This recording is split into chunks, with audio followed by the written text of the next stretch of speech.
Get started. Good morning, everybody. I hope you're ready for another exciting morning of chemistry with your host, me, Dr. White. All right, game plan today.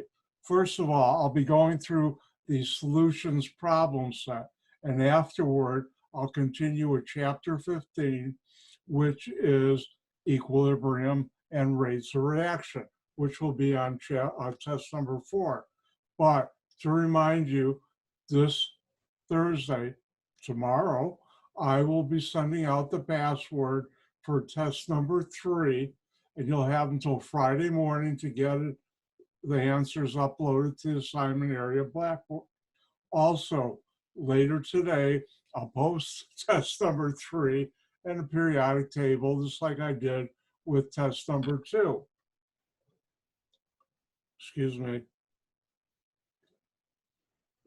Oh, is that good? It's my second cup, which is blueberry. But anyways, I'll post test number 3. Also, I have to admit, I wrote a magnificent lab for you to do tomorrow, even though if you look at, and I switched them on the syllabus, the lab is equilibrium, and it's a Labster lab. Go ahead and try it. But I'll have my own lab, which I am so happy with. You'll like it too, maybe. All right, let's get to work. And remember, I haven't said this in a while, my class, in my Zoom meeting like now, and in my universe, my world, there's no such thing as a dumb question. Don't forget, Dr. White encourages questions and I answer them. How about that? All right.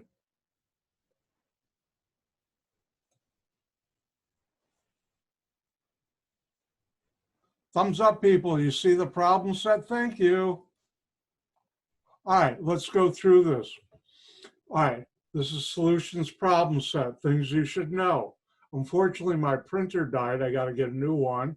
I haven't had a chance yet. So this is why it looks funky, because I use my tablet to write on here as opposed to printing it and handwriting it. All right, give an example of colloidal dispersion that you use in your daily life. Well, 3 examples: latex paint, milk, blood. I won't give away the ones from the lab you did on Tuesday. That's due tomorrow or later. All right, give an example of solution you can use in your daily life. Tea, pop, if you mix sugar and water or salt and water together, and hopefully you're all breathing, and the air you're breathing is a solution, which is a homogeneous mixture of mainly nitrogen and oxygen. Now, what I don't have here, which you should practice, what are definitions that you should know? For solutions, you should know what's an aqueous solution. Solvent is water. What's a concentrated solution? There's a lot of solute present compared to what you could dissolve in a solvent. What's a dilute solution? There's just a small amount of solute present in a solution that you could dissolve. And what's a saturated solution? Saturated, you maxed it out. And you can't put one more molecule, because if you did, it would precipitate out as a solid, assuming it's a solid at room temperature. I didn't have that in the problem set, but you should know that. Next, number 3. If a solution has 12 grams KBr and 10 grams water, what's the solvent and solute of the solution? The solvent is defined and always is the component of a solution that's present in the greatest amount. All other components are solutes. Therefore, 12 is greater than 10. Therefore, KBr is the solution, solvent, and water is the solute. Now, if we look at number 5, we have 125 grams of water, 111 grams of lithium chloride, LiCl. And what is the solvent? What is the solute? And the water is in the greatest amount. That's the solvent. and lithium chloride is the solute.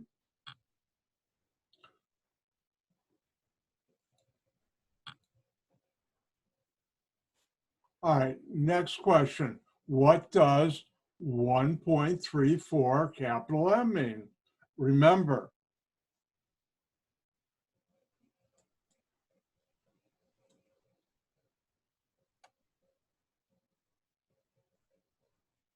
capital M means molarity, which for this class is moles solute per 1,000 milliliters of solution. Therefore, what is 1.34 capital M HCl, hydrochloric acid, mean? It's 1.34 moles of HCl per 1,000 milliliters. Now, number 7, this is important. What does 4.56 times 10 to the third capital M NaCl bracket AQ close bracket mean? And what is the solvent of the solution? Well, as soon as you see capital M, molarity, moles of solute per 1,000 milliliters, so that'd be 4.56 times 10 to the third moles of sodium chloride per 1,000 milliliters. What's the solvent of the solution? AQ in a bracket tells you it's water. AQ, aqueous water solvent. All right, let's look at number 8.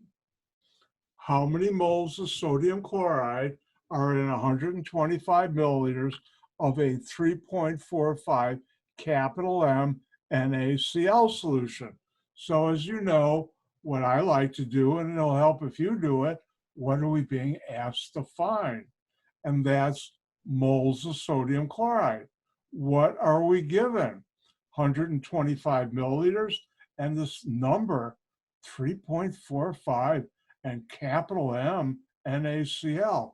What does this mean? Well, capital M molarity, moles of solute per 1,000 milliliters solution. Therefore, what does this mean? 3.45 moles sodium chloride per 1,000 milliliters. Now, you have only one real number to work with here, 125 milliliters. And what unit do you want to get to? Moles of sodium chloride. So, guess what time it is? It's time to use your good buddy, your good friend, unit analysis. Mine too.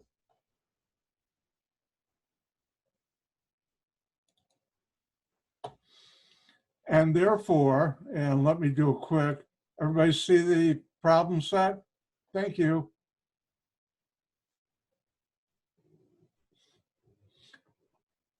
Therefore, whatever units you're trying to get to go on top of a ratio. If you can do this conversion in one step, and you can, whatever units you're trying to get rid of, go underneath. And where do you get the numbers? Moles sodium chloride per milliliters from the molarity. 3.5 moles sodium chloride, 1,000 milliliters. Milliliters cancel out. You're left with moles. Now, let's talk about significant figures. A lot of you messed up on test number 2 and lost a few points you didn't have to. Remember, when you're doing a multiplication division, the number of significant figures in your answer is the same as the number you're multiplying or dividing that has the fewest significant figures. Uh-oh, Dr. Whiteson is 3 right. How many significant figures does 1.25 have? Or 1.2, 125 have? 3. How many significant figures? 3.45, 3. The 1,000 is part of a definition, therefore this is an exact number, 3, 3, 3 significant figures.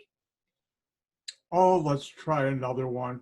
How many moles sodium hydroxide are in 456.7 milliliters of a 1.234 capital M NaOH solution. What are we being asked to find? Moles of sodium hydroxide, NaOH. What are we given? How many milliliters? What are we also given? This number, capital M, NaOH. What does that mean? M, molarity. Moles of solute per 1,000 milliliters. Therefore, this really means 1.234 moles sodium hydroxide per 1,000 milliliters. Now, this is the only number we have to work with, milliliters. What answer do I want the units of my answer to be in? Moles of sodium hydroxide. So what do you use? You use your good buddy, your good friend, unit analysis, and really it has helped me over the years, always. Whatever you're trying to get to, the units go on top of this ratio. Whatever you're trying to get rid of, the units go underneath.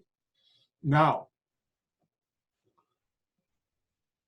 let's look at this. How many significant figures should our answer have? Here we have 4. Remember, all non-zero numbers are significant. Oh, look, he got out of his rut. Here we have 1, 2, 3, 4. That's why I picked that number. And this is an exact number, 1,000. Therefore, our answer has 4 significant figures. So be careful with that.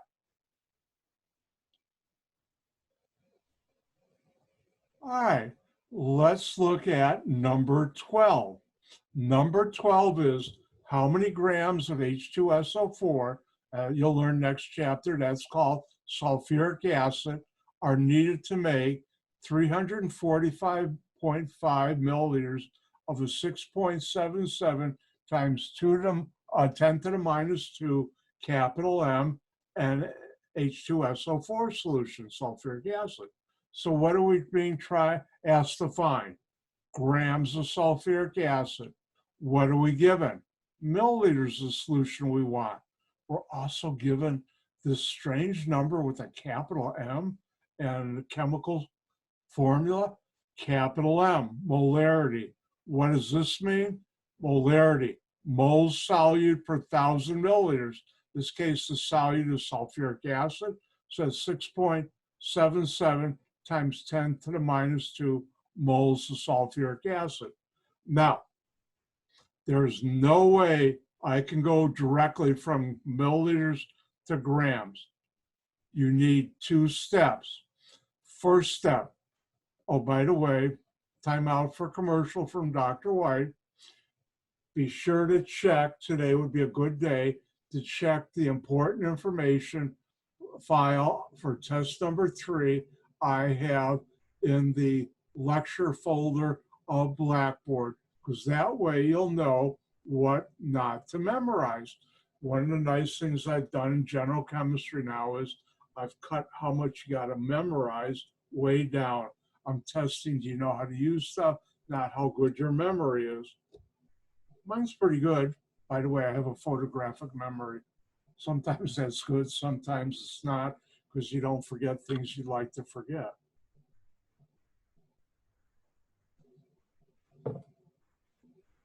Now, let's get back to our problem. Remember, check the important information folder or file to see what you got to memorize. This will be given to you where you need 2 steps. First step, I'll go from milliliters to moles. I have these milliliters. I want to go to moles of what? Well, eventually I want to get to sulfuric acid. So it's moles of sulfuric acid. Use your good buddy, your good friend, unit analysis. Whatever we're trying to get to goes on top of the ratio. Whatever we're trying to get rid of goes underneath. Where do I get these numbers? From the molarity, which is 6.77 times 10 to the minus 2 moles sulfuric acid per 1,000 milliliters. 6.77, that's an X, not another 7, times 10 to the minus 2 per 1,000. 4 significant figures, by the way, milliliters divided by milliliters, number 1, We're left with our right mole unit, so we set it up correctly. And therefore, before I do the math, I like to figure out 4 significant, 3 exact number. My answer should be 3 significant figures. Now, this is a 2-step calculation, and there are 2 ways of doing significant figures. One at each step, rounding off, or wait till the end. I'm an each step person by now, you know that, but I'm not going to force you to do my way, so I'll calculate it both ways. But for now, I'm going to round it off. And now the second step, we're trying to get to grams. So I'm going to go from moles to grams, which hopefully you learned for test 2. I have the moles of sulfuric acid. I want to get the grams of sulfuric acid. Again, I use unit analysis. Whatever I'm trying to get to goes on top. Whatever I'm trying to get rid of goes underneath. Where do I get a relationship between 1 mole of a compound and its weight? 1 mole of a compound equals its molecular weight in grams. Sulfuric acid, 2 hydrogens, 1 sulfur, 4 oxygens. Remember, like test 2, use for test 3, 3 significant figures for all atomic weights or masses. Either way, I use both names. 2 times this is this, because it's for hydrogen. 1 times this, 4 times this is this. Now you add it up. When you're adding it up, you get the same number of significant figures past the decimal as the number you're adding that has the fewest past the decimal. 1, 1, 2. So you should have 1. That's a 0 with a squiggly line on it. Get your magnifying glass out. Drop the 2. The molecular weight of sulfuric acid is 98.0. Notice moles divided by moles cancel out. I'm left with grams. 3, 3, answer 3. Turns out if you round off each step or at the end, it's the same. Oh, let's do one more. How many grams of KOH, that's potassium hydroxide, are needed to make 567 milliliters of a 2.345 capital M KOH potassium hydroxide solution? Again, what are we being asked to find? Grams of KOH. What are we given? The milliliters of the solution we're trying to make. We're also given this number with a capital M and a chemical formula. Capital M, molarity, moles per 1,000 milliliters, moles of solute. Therefore, what this really means is 2.345 moles of KOH per 1,000 milliliters.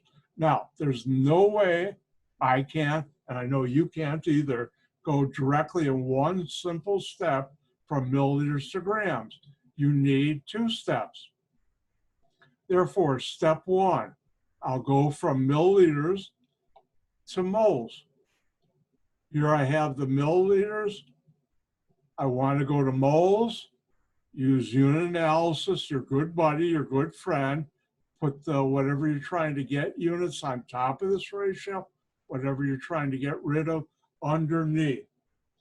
And now, where do you get this number? From the molarity. 2.345 moles of KOH per 1,000 milliliters. Milliliters divided by milliliters cancel out. I'm left with the right units, moles, which I want. This is 3 significant, 4 exact number. My answer should be 3 significant figures. Am I done? No. I'm trying to get the grams of KOH. So now I need to do my second step. My second step is going from moles, which I just calculated, to grams. In this case, I have 1.33 moles of KOH, potassium hydroxide. Time out for a tea drink.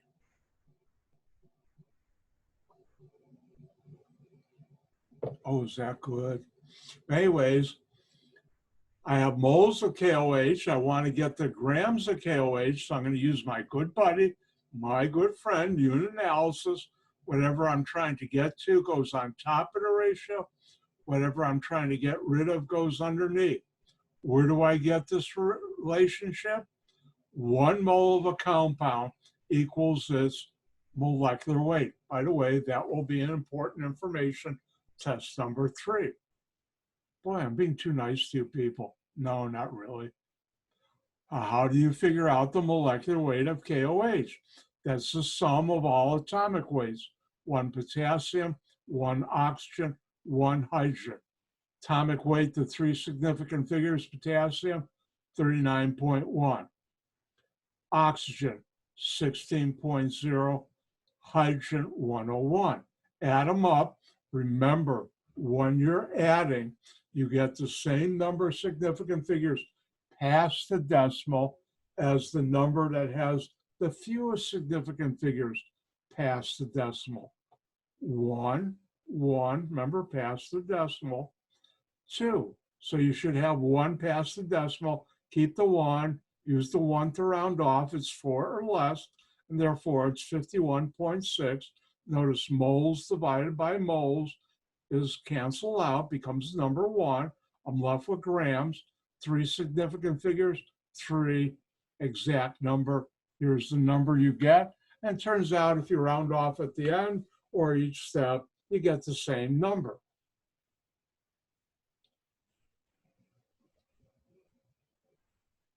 All right, now, one thing I didn't put on that problem set, bad Dr. White, but anyways, I'm going to do it right now because I can. Let's have you work on a problem.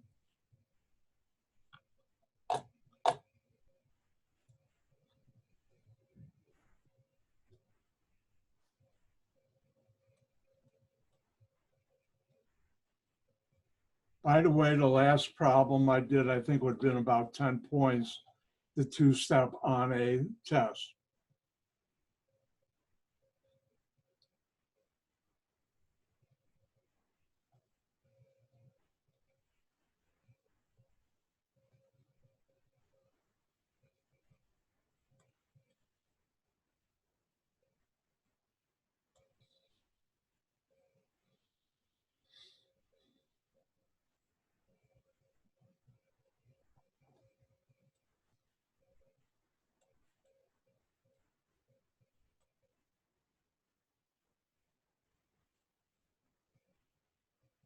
Hang in there while I'm writing. If I were in a classroom, you'd be watching me write on the board. You can watch me write on your screen.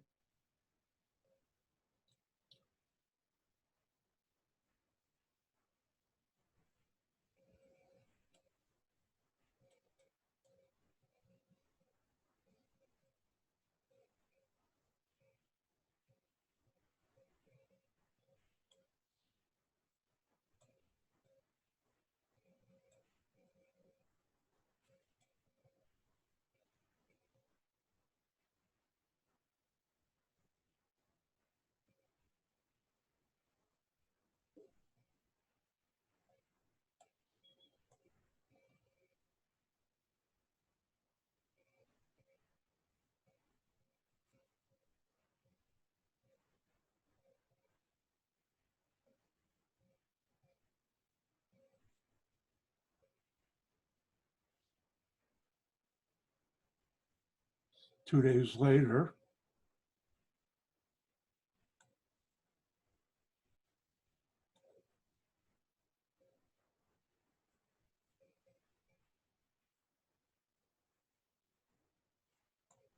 all right, let me decode this in case you can't read my handwriting.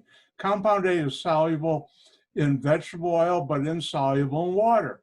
Compound B is soluble in water, but insoluble in vegetable oil. What are the polarities of compound A and B, and how do you know this? Go.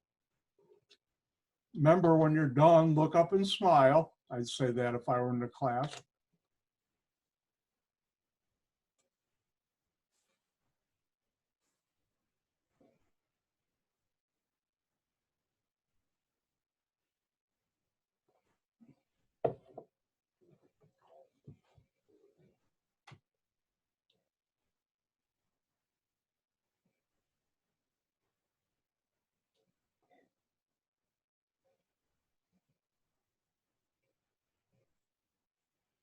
And when you're done, give me a thumbs up.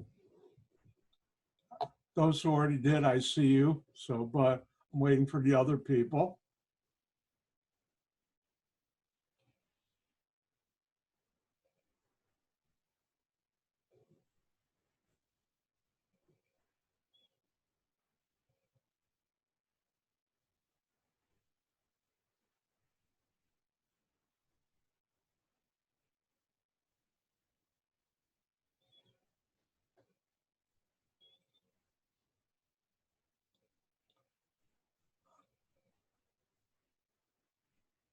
Give everybody another tea drink break.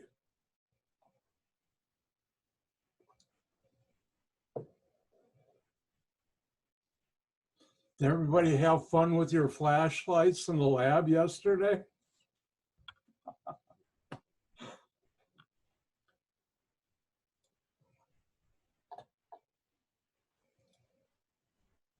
All right, let's get to work. Now, what do you know, or you should know?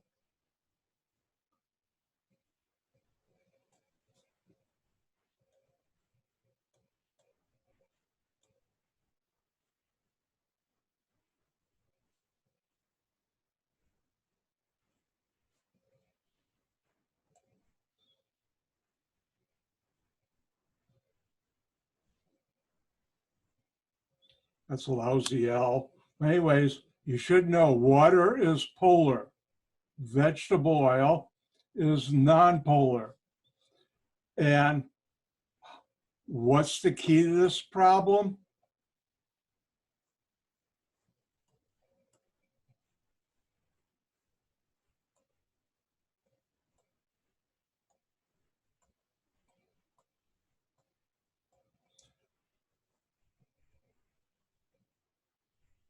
Like dissolves like.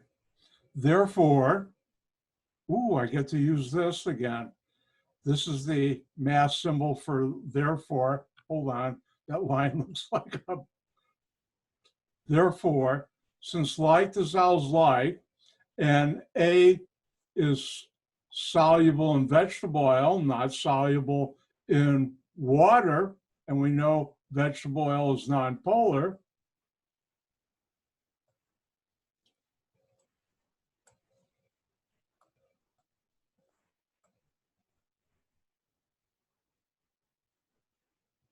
A is nonpolar, B is soluble in water, but not vegetable oil. Therefore, B is polar. And how do I know that? Like dissolves like.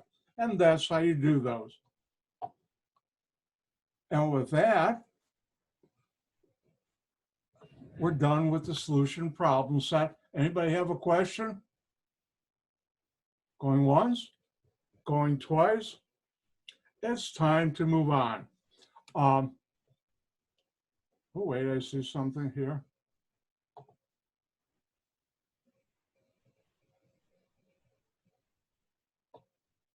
Shahana, yeah, but I did something similar. If I did the same one, well, you got to practice it again. Remember, practice makes perfect.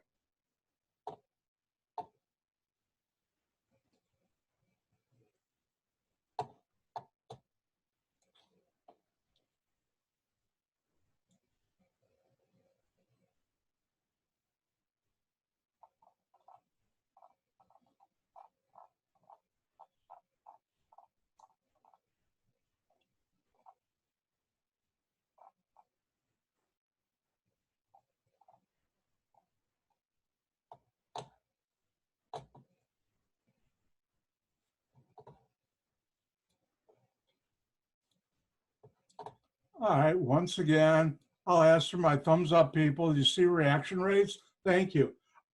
I'm going to have to make tattoos for your thumb. Dr. White's Thumber grade. Nah, that doesn't sound right. Anyways, we're talking about rates of reaction. We haven't talked about them yet. I talked about the collision theory of reactions, and the first statement you should know, in order to have a reaction occur, molecules have to collide. hit each other, touch. Also, something called the activation energy. When molecules collide, they have to do it with enough energy for a reaction to occur. I just realized you can't see me because I was going like if I were in a classroom, molecules have to collide with enough energy to make a reaction. If they just go, think, that's not going to do it. They really have to collide. By the way, Dr. White's been working out weights again.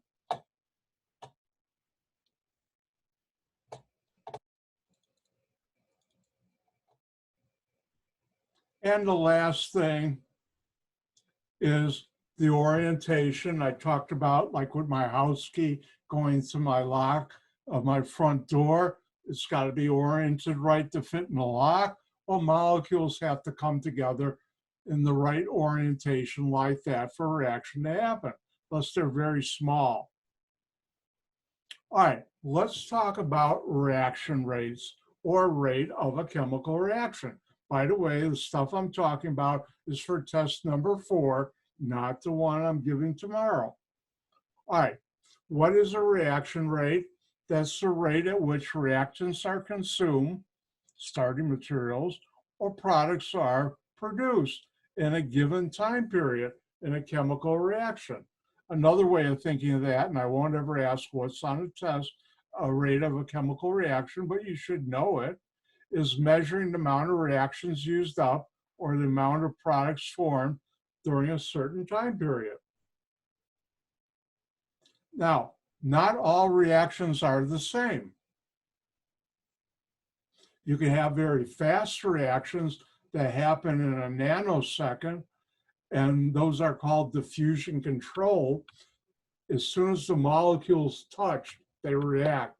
And those nano, that's 10 to the minus 9th second, are fast. What I did was slow compared to a nano reaction. Now the reactions that are very, very slow. In fact, one company I worked at, Borden Chemical, which is now Hexion, I invented some chemicals or reactions to make what's called resins. Resin is a fancy name for glue. And these resins, it was in my last patent, were used to hold sand together to make molds to make things like your car engine. In fact,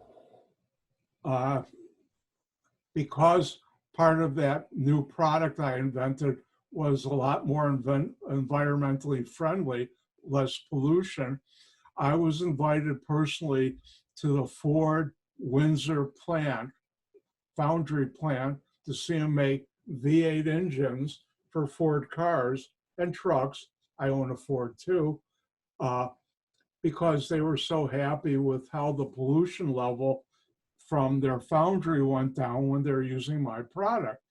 And it was nice. Amazing how you see how car engines are.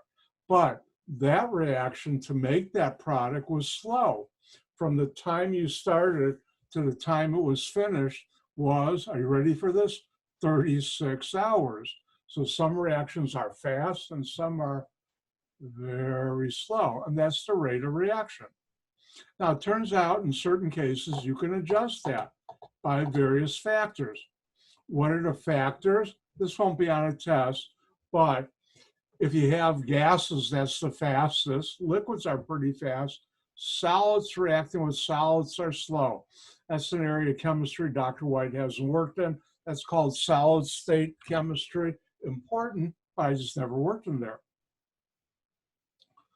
Another thing that's important, when you increase the amount of reactants, otherwise known as the concentration, how much, that will increase the rate of reaction. So by putting in more reactants, you make it go faster because there's more things to collide. Now,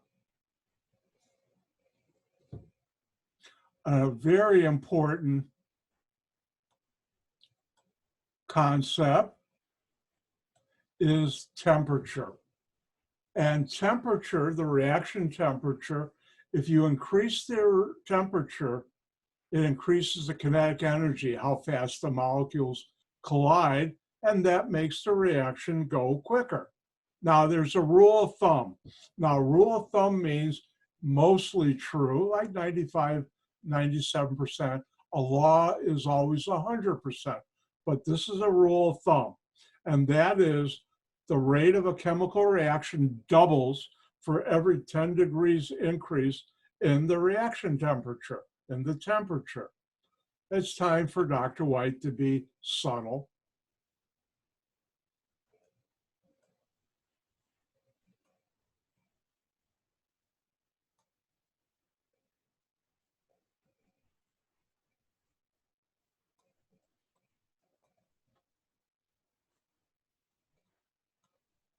Hopefully I'm being subtle enough. You should know.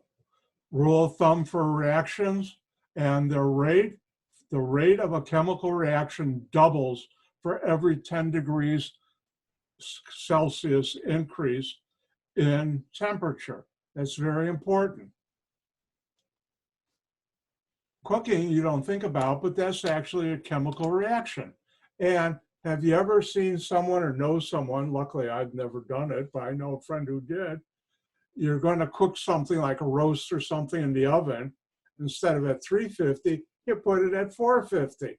And it's supposed to go, let's say, an hour. You check after an hour, and that roast is burnt. That's because it cooked quicker, and when cooked too much, because the reaction temperature oven was too high.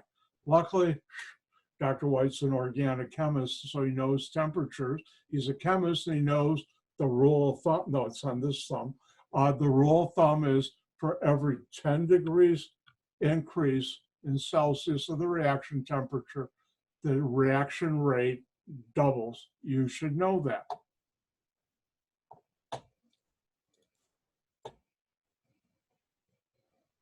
All right, now, something else that will affect the reaction rate is called a catalyst.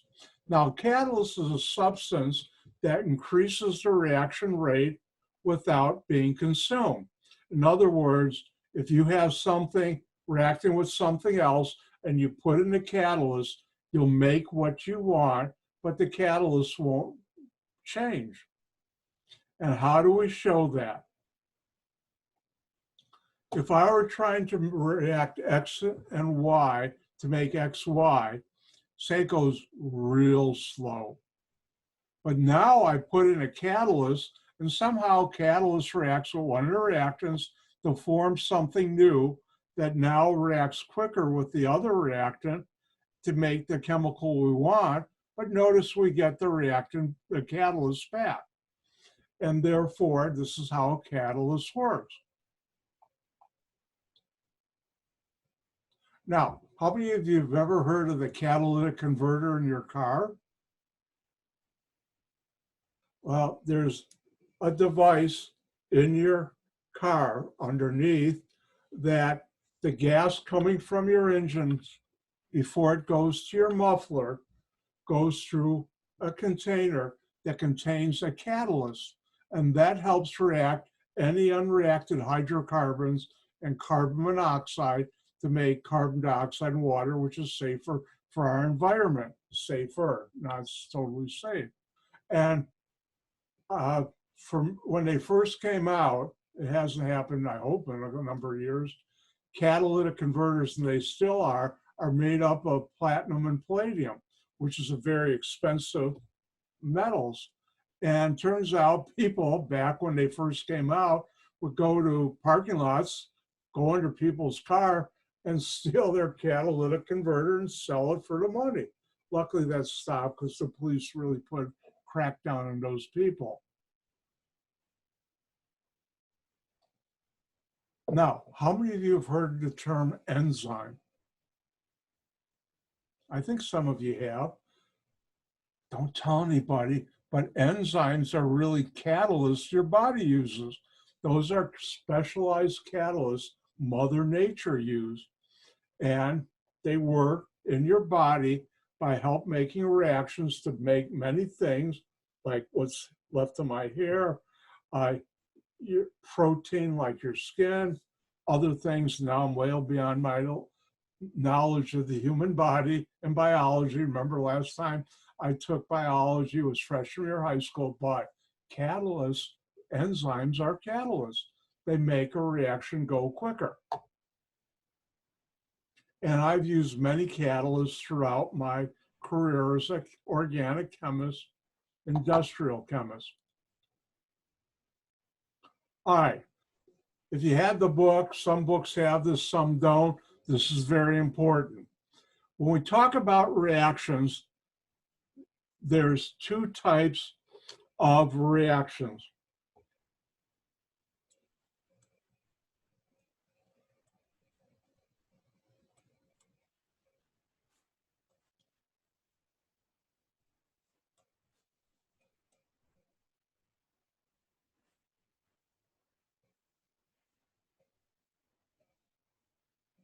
I'm being subtle today. And those two are exothermic and endothermic reactions. And in the lab you'll be doing tomorrow, you'll learn more about this. But what's an exothermic reaction?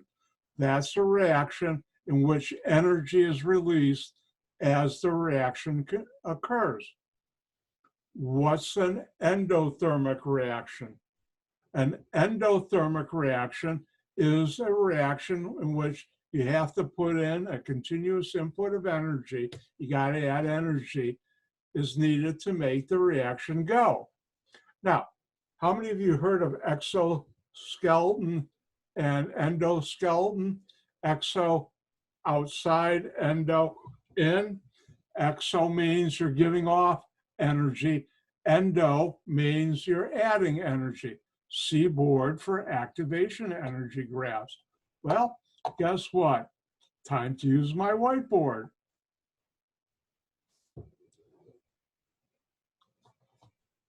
Time to switch over to my whiteboard. There we go. Let me just check. Thumbs up, people. See the whiteboard? Yay, thank you.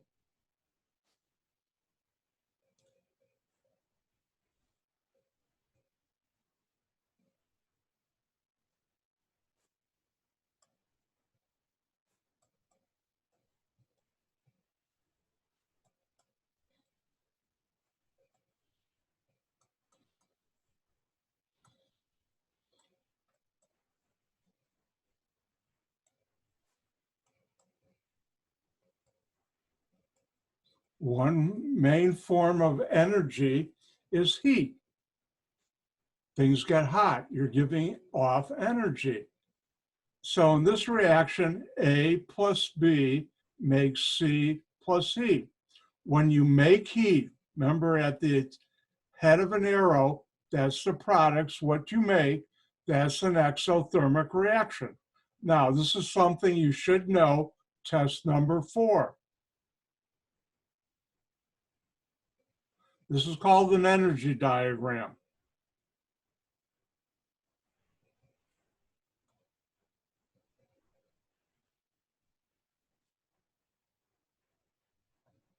Every molecule has a certain amount of energy. Let's assume A and B has this much energy. Now, what you don't know is there's a rule that the amount of energy here, the total energy, conservation of energy, there's another name, I can't think of it right now. It's the law of thermodynamics, which is a measure of energy in chemistry, or study of it. And that is the total energy on the reactants has to equal the total energy here. Well, if A and B have this amount of energy, how much does C have? Well, if the total A and B has to equal C plus heat, you've lost some heat energy in heat, therefore C has less energy. Okay? And the difference going down is the amount of heat. This you don't have to know, but how do you go from here to here? You go over the mountain. Oh, hold on. Let's try this again.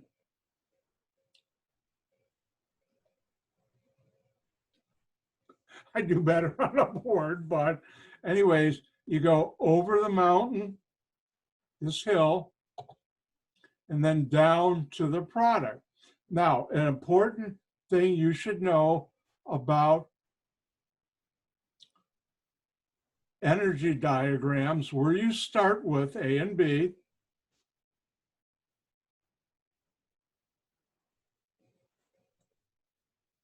the distance from A and B to the top of the mountain, right here, or hill, is called the activation energy.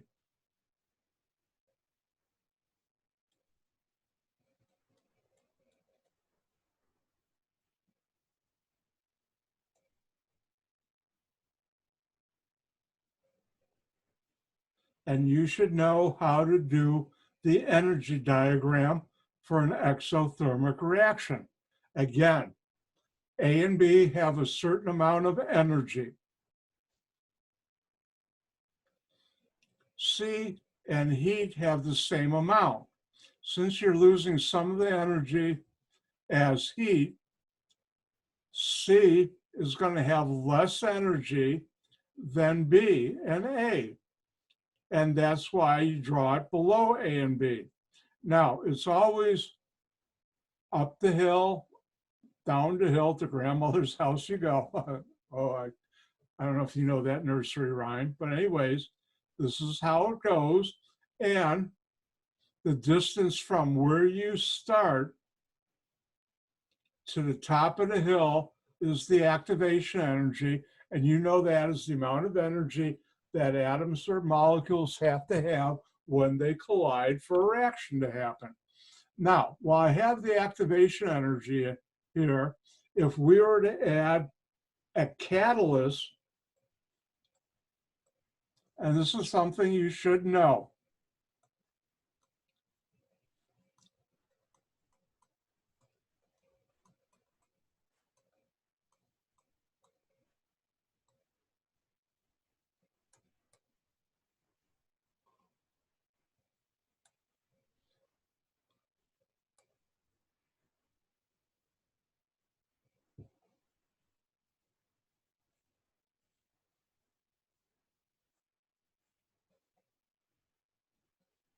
a catalyst lowers the activation energy.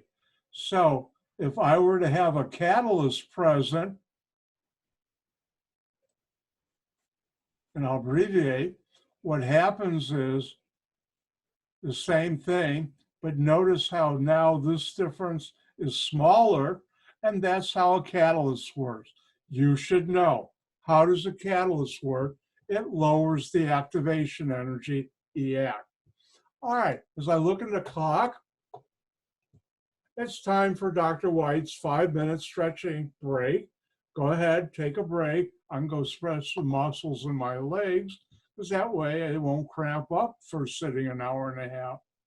And you can too. I'll be right back. Come back at 9:55.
I'm all refreshed, ready to go in a minute.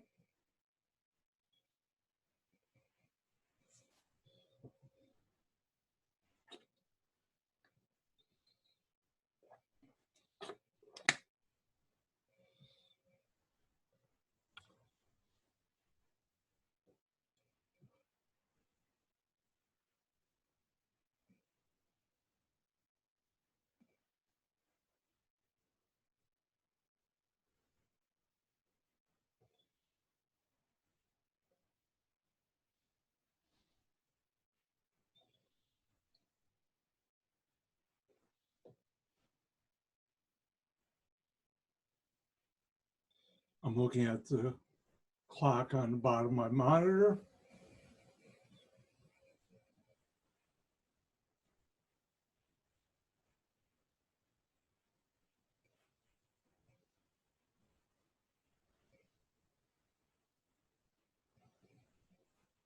All right, let's get started. First, a public service announcement from me, your host, Dr. White. Don't forget, tomorrow I'll be sending out the password for test number 3. Later this morning, early afternoon, I will post test number 3 PDF file, password protected, and also periodic table and instructions how to upload it. Remember, test number 3 will be due by Friday, 9 a.m. If you have any difficulties, I'll be checking my email often tomorrow. So don't forget to study. All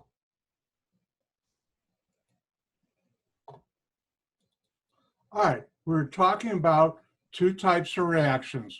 One is exothermic reaction. What is an exothermic reaction? It's a reaction that gives off energy, and for this class, we'll just call it heat. When you react 2 things together, A and B, you get C plus heat. And here's the energy diagram. Trust me, I do much better on a board and classroom, but this works too. Now, exothermic, you're giving off heat. The other type of reaction that you should be familiar with is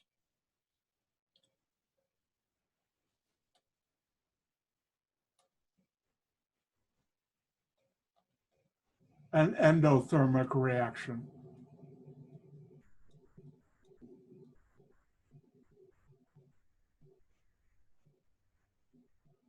And an endothermic reaction,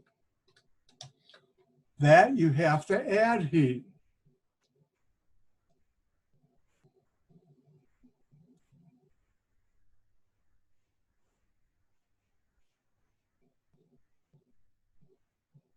And you can have more than one product. And notice on the base of the arrow, I have to add heat, and that tells me I have an endothermic reaction. I have to add heat. Excuse me.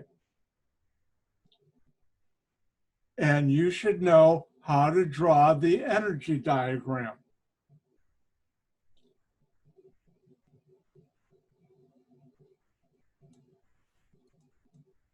In the x-axis, like the last one, I have time. Here, I have energy.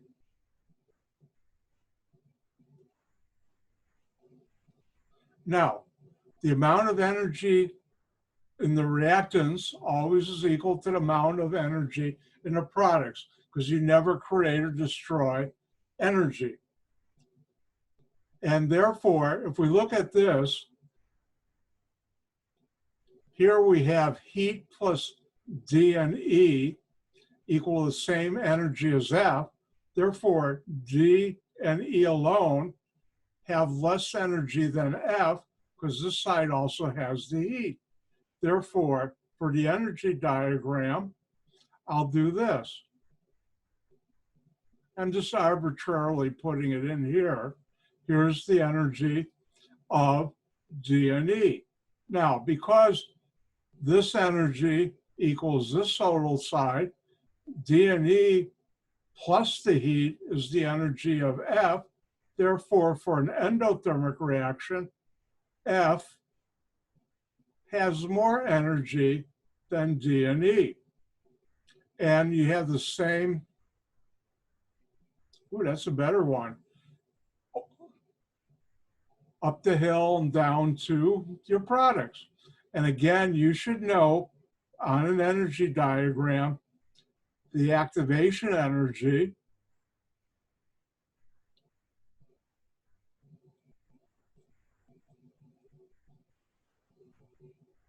E activation is from where you start off to where you get to. This distance is called the activation energy. So we have two different energy diagrams. Let's review it. Hopefully you're taking notes, because this is in the notes, and in real life, we're in a classroom. I would be doing the same thing on a board. It'll look prettier.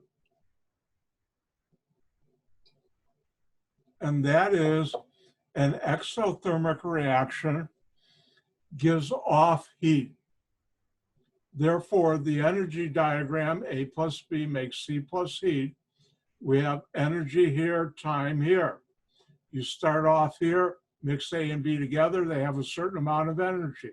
You have to go over the hill and back down to the product. For an exothermic reaction, since you're losing some of the energy as heat, the products always have less energy than the reactants. Exothermic, products have less energy than the reactants. Don't forget, a catalyst works by lowering the activation energy. And that's both for exothermic and endothermic reactions. You should know a catalyst works by lowering the activation energy. Now, endothermic reaction, you have to add heat to make the reaction go. So here, endothermic, I'm adding heat, reacting D and E together to make F. You have the same amount of energy on both sides, conservation of energy in a chemical reaction, and therefore, if D and E have so much energy, plus you got to add heat to equal the energy of F, in an endothermic reaction, just the opposite of an exothermic, your reactants, D and E, have less energy than your product, and you show it that way. You still go up the hill and down the hill to grandmother's house we go. I've got to look up that nursery rhyme. But anyways, and the distance from where you start to the top of the hill is the activation energy. You should know how to do that. And seaboard for activation energy graphs. I did. All right, let's move on. When we talk about reaction rates, there's a special type of chemical reaction that I haven't talked about, and that's called the reversible reaction. And that's important when we talk about chemical equilibrium. Remember, this is for test number 4, which is a week from tomorrow. It's summer, things get quick. In the fall and spring, it's just as quick, except here we do for every 1 week in there, 2 weeks there, we do 1 week here. Anyways, a reversible reaction consists of both a forward and a reverse reaction happening at the same time. And this is sometimes called a chemical equilibrium. Let's look at a reversible reaction.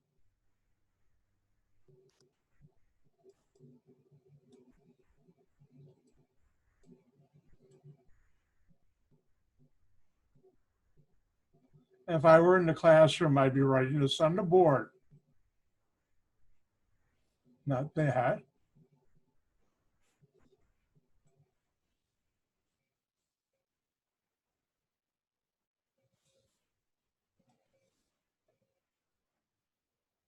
Now, let's look at this. We have A plus B. Now, notice I have a double arrow there. Some books also write it like this. I never do. I don't like that.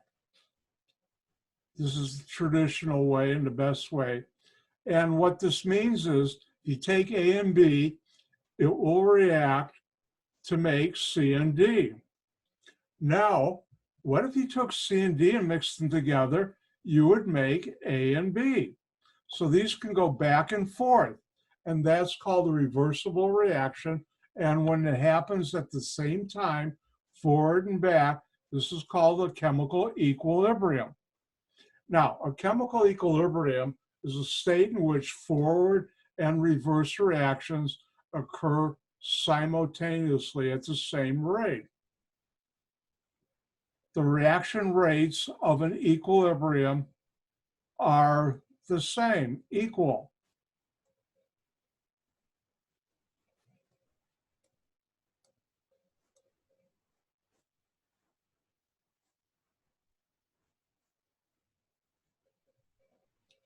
Yep, it's subtle Wednesday. You should know if I ask, what do you know about the reaction rates of a chemical equilibrium? And the answer is they're the same.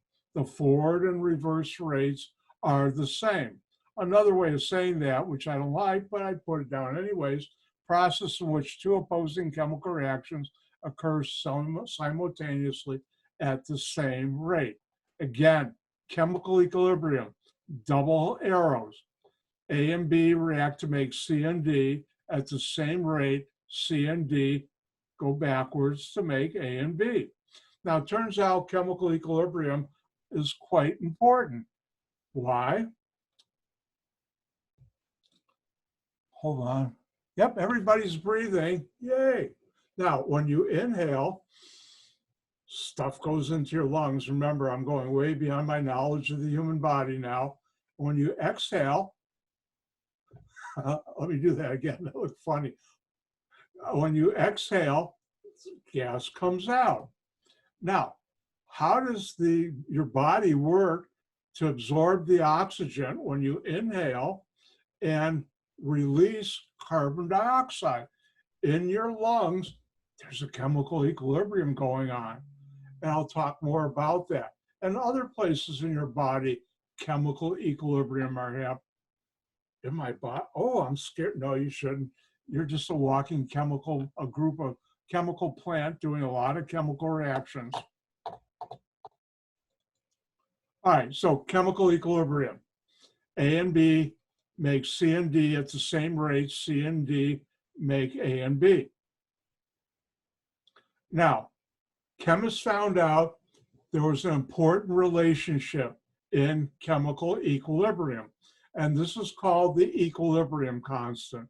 And the equilibrium constant, which I'll never ask on a test, is a numerical value that characterizes the relationship between the concentrations of reactants and products in a system at chemical equilibrium. When we say a system is at equilibrium or chemical equilibrium, that means at that point, the forward and the reverse chemical reactions are the same, the rates. Let's look at the equilibrium constant.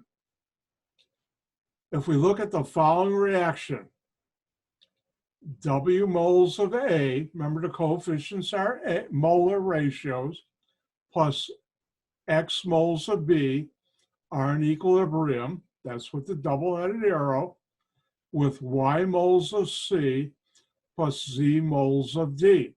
Now, the equilibrium constant, which is abbreviated KEQ, subscript EQ, is defined as the concentrations of the reactants to the power of the coefficient times each of their concentration. When you see a chemical symbol in brackets like this, that means concentration, which you know moles per liter or moles per 1,000 milliliters. And therefore, the concentration of the products divided by the concentration of the reactants.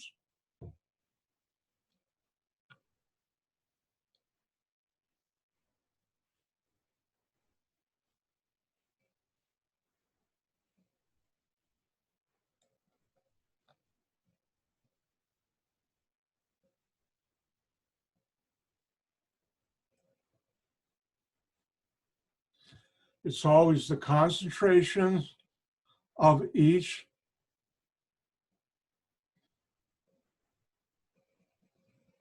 product to the power of the coefficient. When there's no number, it's 1. You don't have to put that. Divided by the concentrations times. Students like to put a plus there because they see a plus there. No, this is times. And again, each of the reactants, concentration to the power of the coefficient. And this is called K equilibrium, the equilibrium constant. Hint, know this. This I won't give on a test. This is one of those things I'm going to make you memorize. I got to make you memorize something. Know this. All right.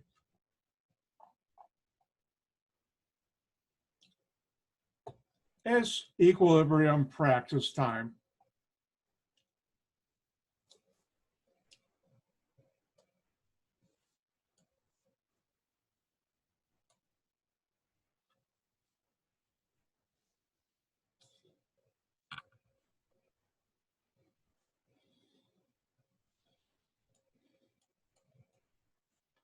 And the question is,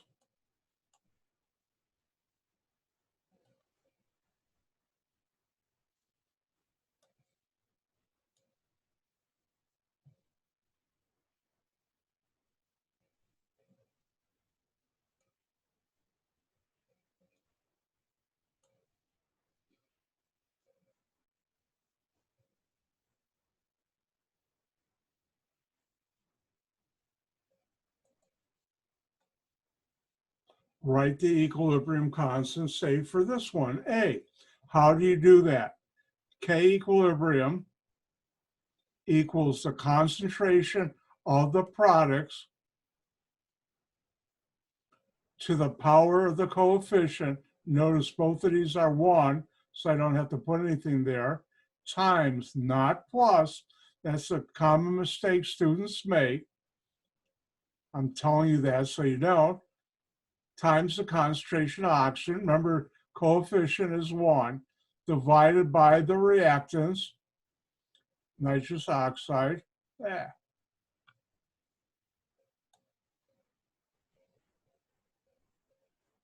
To the power of the coefficient.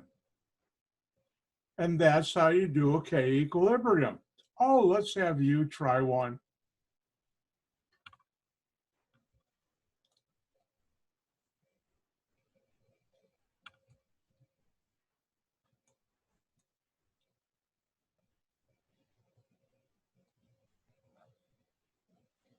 And why don't you do the K equilibrium?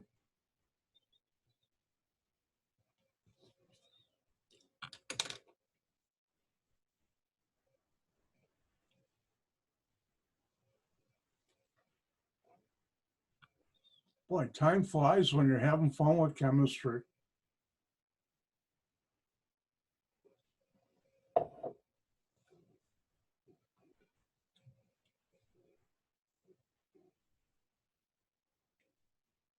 All right, let me take a look.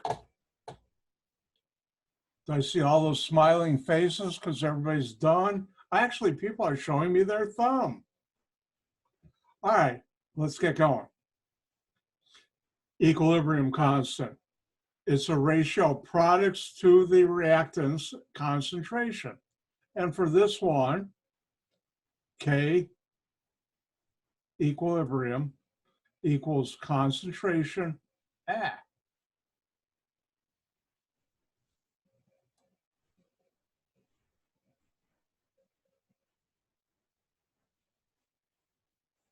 Concentration of hydrogen. You don't have to put a dot here. Don't put a plus sign because I'll mark it wrong every time, times the concentration of the other product. Remember, when there's no number, this is to the power 1, divided by the concentration of the reactant to the power of the coefficient, in this case 2. Oh, this is fun.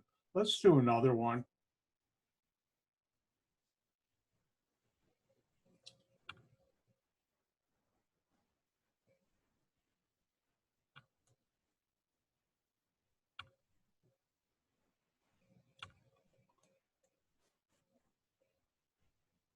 And turns out, even though in the class earlier I didn't show this in equilibrium, so I didn't want to talk about it, this is truly an equilibrium reaction.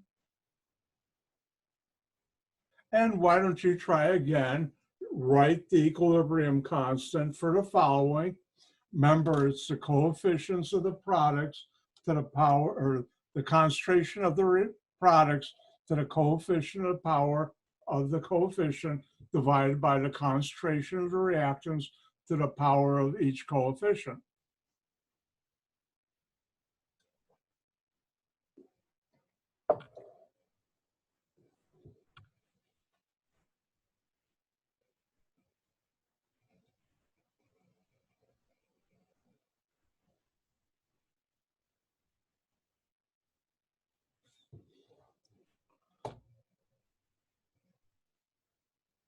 And again, if I were in the classroom, I'd say, when you're done, look up and smile.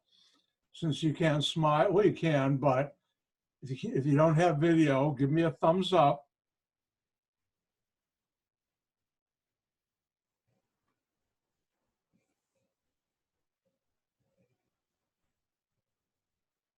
I never checked. I don't think Zoom has a thumbs down. Remember in the Roman times, supposedly in the Colosseum, Caesar would do this, kill him, life. Is that true or not? It's in the movies. I don't know if it's true or not. Anyways, let's get to work. All right, what's the equilibrium constant for this reaction?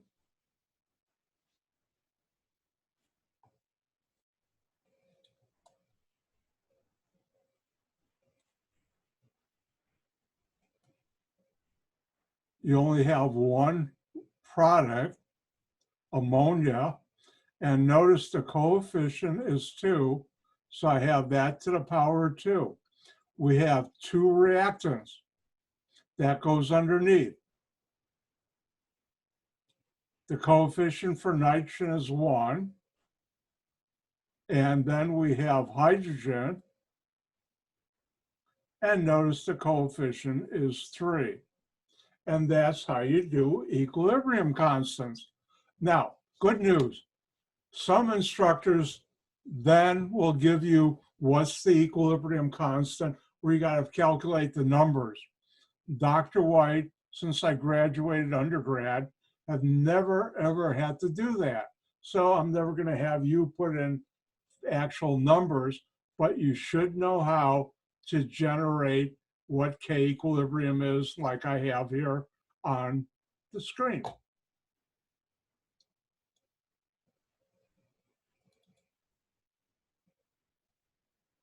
Now, it turns out K equilibrium is temperature dependent, and depending on the reaction, if the temperature changes, the equilibrium can go up or down. I won't ask this, but for exothermic, K equilibrium decreases with increasing reaction temperature, and endothermic, K equilibrium increases. But don't worry about that. That won't be in there. Now, this you should know. Hold on. The last slide on temperature, switch was off. Click. This next slide with equilibrium, click, temperature, or the switch is on. Will that be on test 4? It will. Uh-oh, I gave something away. And what you should know is the magnitude, how big K equilibrium conveys information, how far a reaction equilibrium goes to completion. The larger K equilibrium, the more products are made. See board for examples. Well, I better get to work.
On a real test, I'd put chemical structures here, but Dr. White's trying to get through.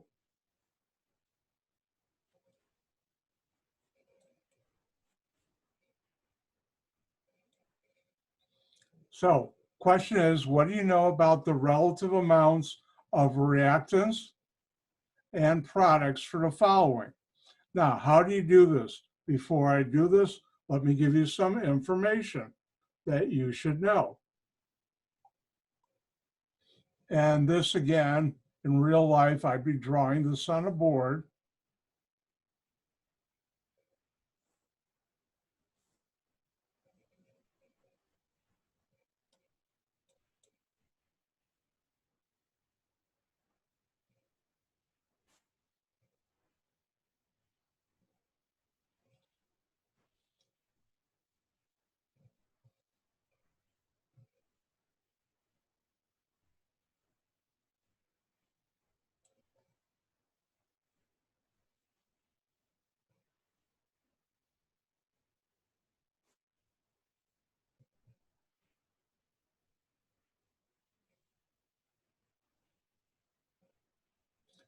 If the K equilibrium constant is much greater than 1, the concentration of products will be greater than the concentration of reactants. Why? Because in the very coarse definition,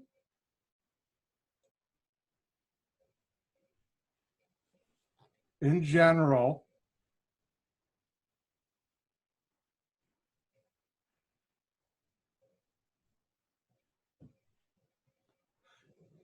if K equilibrium is much larger than 1, this number has to be greater than this one. Now, if K equilibrium is less than 1,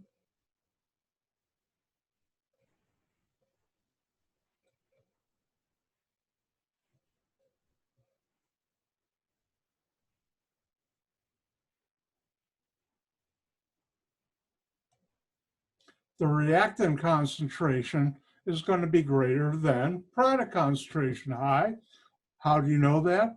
Well, if I have a number and it's less than 1, this has to be greater than this. If it's greater than 1, then the opposite is true. So when K equilibrium, you should know how to do this, is greater than 1, there are more products than reactants. If it's less than 1, and I forgot to write the number 1,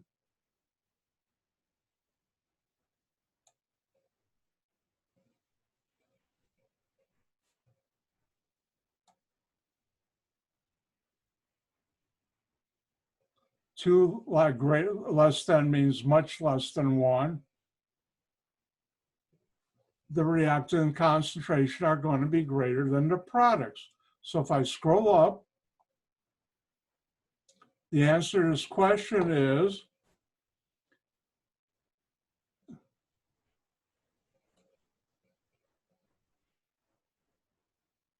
if I can write,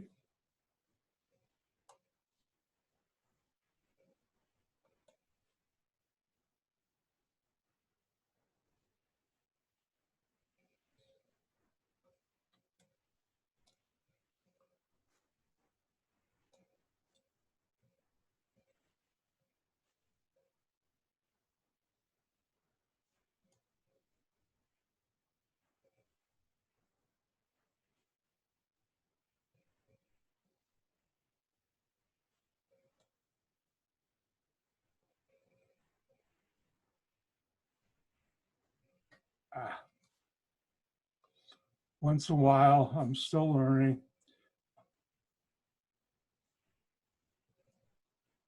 If I hit one of the buttons on my pen for my tablet,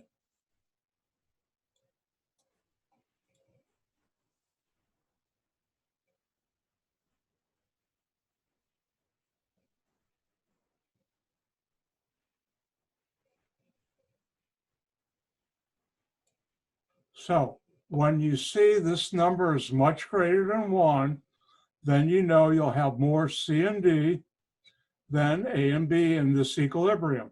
What it means is this is shifted mainly, you'll have more of this. You'll still have some of this, but the majority in the reaction will be C and D. And your body uses this. Now, let's do another one.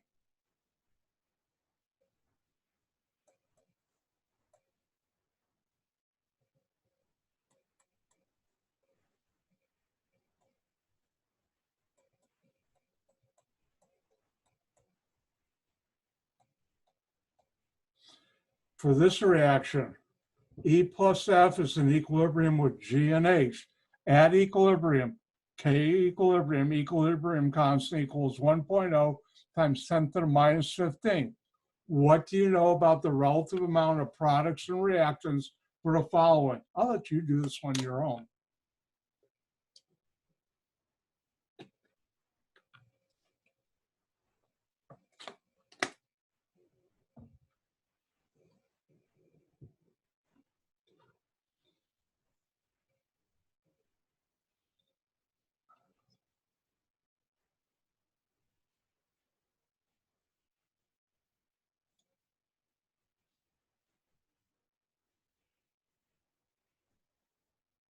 When you're done, don't forget to look up and smile.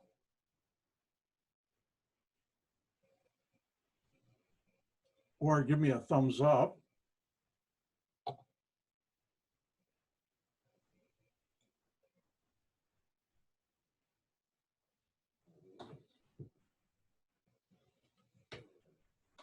Thank you, Sydney.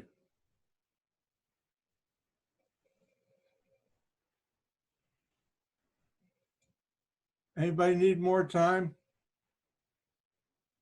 All right, let's do it. Now, what do we know? For this equilibrium,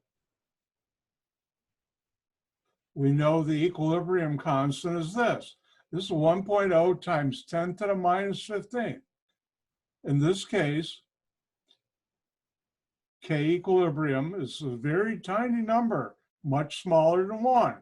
That means you're going to have more reactants present than products. So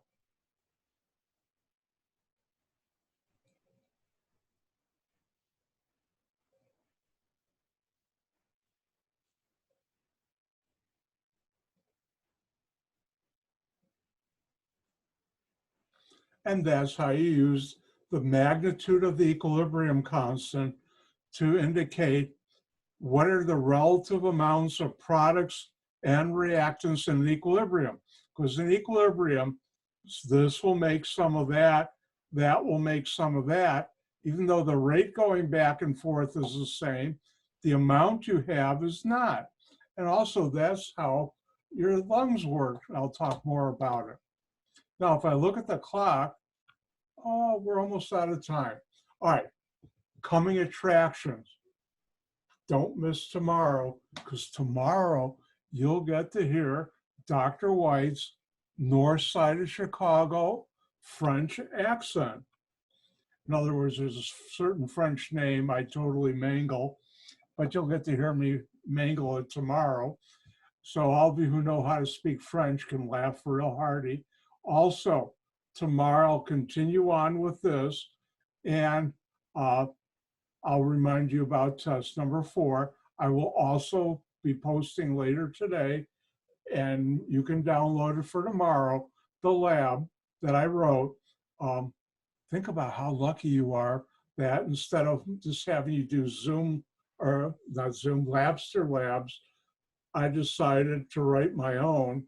None of the other instructors are doing that. So hopefully you find that more enjoyable. And with that, I have run out of time. Don't forget, commercial from Dr. White, tonight at 6 o'clock, office hours on Zoom. If you need help, stop by. And with that, love that, it's time to say goodbye. Gehen gesund, be healthy. I'll see you tomorrow. Also try and stay cool. And with that, you can run away. Or in your case, shut off your cameras and log off.